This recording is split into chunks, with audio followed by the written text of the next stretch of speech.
नमस्कार दोस्तों, स्वागत है आपका हमारे YouTube चैनल अद्भुत गाथा पर। आज के वीडियो में हम जानेंगे शादी का असली गहना क्या है, समाज को आईना दिखाने वाली कहानी। माँ तू क्यों चिंता करती हो, समय आने पर सब कुछ हो जाएगा। और हाँ, इतना कंजूस मत बनो, इतने गहने क्यों ले रही हो, मुझे नहीं पसंद है।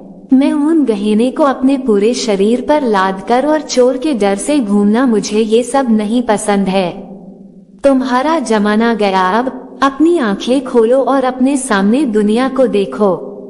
ये कितनी खूबसूरत है। माँ मस्त रहो और अपना जीवन एंजॉय करो। माँ पूरी दुनिया तुम्हें और पापा को घुमाओगी, सारी खुशियाँ आपके चरणों में लाकर रखूंगी।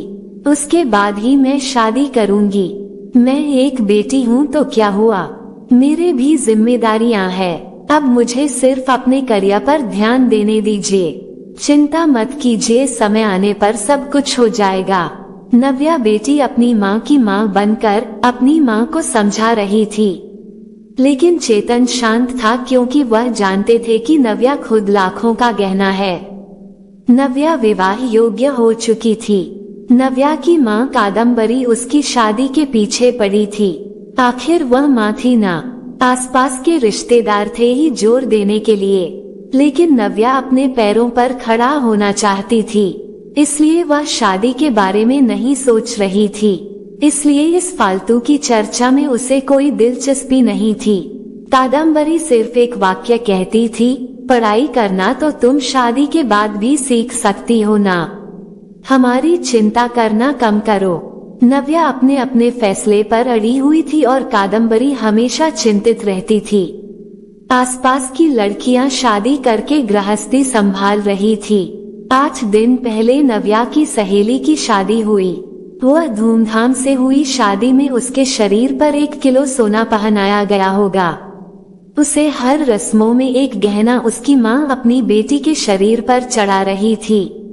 दिखावा बहुत था शादी में। हमारी तो कोई भी तैयारी नहीं नव्या के शादी के लिए। चेतन तो किसी बात की चिंता नहीं करते। उसे याद आया नव्या जब इस दुनिया में आई, तब कादम्बरी के ससुर चेतन को बोले, चेतन लड़की हुई है रे बाबा, अब दहेज की तैयारी में लग जाओ। कादम्बरी को बहुत बुरा लगा सुनकर। पिता बनने की बधाई देना तो दूर, दहेज के बात करने लग गए। लेकिन चेतन इतने खुश थे कि मेरी संतान के रूप में पहली ही बेटी हुई। वो उसका लाड प्यार करने में मग्न रहता था। वो उत्सुकता से नई नई चीजें नव्या के लिए ले आता। मूल रूप से नव्या बहुत बुद्धिमान और तेज तर्रार थी। वो उत्सुकता से नई नई चीजें सीखने के लिए इच्छुक थी। नव्या धीरे धीरे अच्छे संस्कारों में बढ़ती जा रही थी। शिक्षा के क्षेत्र में वो हमेशा अव्वल रही। नव्या ने मेरिट को कभी नहीं छोड़ा। शोकेस विभिन्न योग्यता प्रमाण पत्र और ट्रॉफियों से भरा हुआ था। चेतन बोलता था, बस नव्या का सपना साकार करना है, इसलिए फिर उसकी शादी के लिए बचत वगैरह वह करता नहीं था। चेतन कादम्बरी को कहता था कि उसकी शानदार सफलता ही उसका सबसे कीमती गहना है। सब कुछ अच्छा होगा, चिंता मत करो। पर कादम्बरी की एक ही रट लगाती, थोड़े पैसे बचाने चाहिए, लड़की की शादी करनी है तो फिर 4 गहने तो देने पड़ेंगे नव्या को। गले में से डिप्लोमा सर्टिफिकेट और ट्रॉफी ही लेकर खड़ी रहेगी मंडप। ये कादम्बरी शांत शांत, अपना ब्लड प्रेशर मत बढ़ाओ, मैं हूँ ना, फिर शांत हो जाओ। चेतन कादम्बरी को समझा रहा था। चेतन की शांत धुन सुनकर कादम्बरी की अंदर की माँ जाग जाती थी। गुस्से में वह चेतन को बुरा भला बोल देती थी। चेतन तब भी शांति से सब कुछ सुनता था। कादम्बरी बोली, अब मुझे ही कुछ करना होगा, नव्या के पापा तो कुछ नहीं करेंगे। कल उम्र ज्यादा बढ़ गई तो शादी के बाजार में कोई शिक्षा को नहीं पूछेगा। रहा सवाल रहा गहनों का, एक भी छोटा बड़ा गहना बनाकर नहीं रखा। सोना सस्ता हो जाने पर बहुत बार बोलती थी, बनाकर रखो, लेकिन इसके पिता ने तो मेरी एक ना सुनी। सेविंग भी नहीं है, हमेशा उसके शिक्षा पर खर्चा करते थे। क्या बोलते थे, हमेशा शिक्षा एक अनमोल गहना है और इसकी कीमत बाजार में बढ़ती रहेगी, तभी सस्ता नहीं होगा। और रहा सवाल सोने के गहनों का, तो वह जब शादी होगी तब देखेंगे। चेतन का ये जवाब तय था। अंत में कादम्बरी ने उसे अपने गहने देने का फैसला किया। मेरे पिता ने कन्यादान में मुझे दिए थे। टोकरी जितना भरा तो नहीं, लेकिन कटोरी भर जरूर दिया है। मैं अब कहाँ पहनने वाली हूँ वह गहने। ये चिंता जो उसने खुद को समझ आकर दूर की। जैसे जैसे दिन बीतते गए, नव्या ने अपने स्मार्टनेस से पोस्ट ग्रेजुएशन पूरा किया। उसने पीएचडी करने का इरादा किया और उतने में सोने पर सुहागा। अचानक उसे माइक्रोसॉफ्ट द्वारा सिलेक्ट कर लिया गया, जो पिछले साल के प्लेसमेंट के लिए आया था। एक बड़ा पैकेज उसके हाथ में रखा गया और गुड पोस्ट द्वारा और कई सुविधाओं पोस्टिंग के साथ अमेरिका में पेश किया गया। चारों उंगलियां घी में, साथ में पीएचडी कर सकती थी क्योंकि कंपनी ने उसे बोनस दिया था। नव्या अपॉइंटमेंट लेटर लेकर भागकर घर पर आई। जब तक दरवाजा नहीं खुला तब तक नव्या ने डोरबेल से अपना हाथ नहीं हटाया। दरवाजा खुलते ही उसने अपनी माँ को गले से लगा लिया।